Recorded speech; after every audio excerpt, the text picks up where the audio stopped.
Alam niyo po ba na if you're stealing 1 billion a year, you're actually stealing 2.7 million a day. Ganito po ang itsura ng 2.7 million pesos. Magkano ho ba ang kinikita ng ating mga vendors araw-araw? 400? 300? Yung mga jeepney at yung mga taxi drivers, magkano po? 600, 700 na good day. Magkano po ang allowance ng mga kabataan ngayon? 25 pesos, 50 pesos, 100, 150.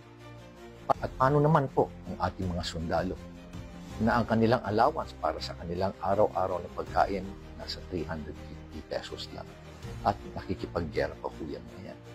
Habang ang mga tiwaling government officials nagnanakaw ng 2.7 million a day, wala pa hong tax yan.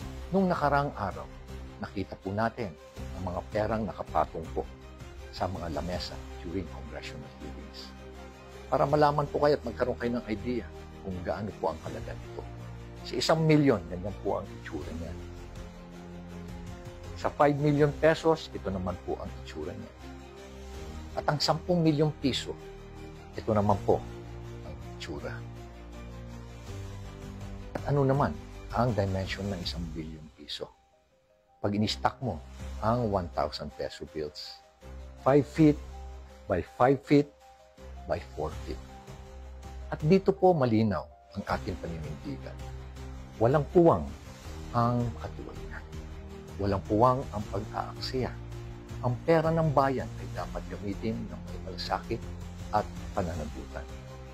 Maraming salamat po at muling sama-sama nating bantayan at pahalagaan.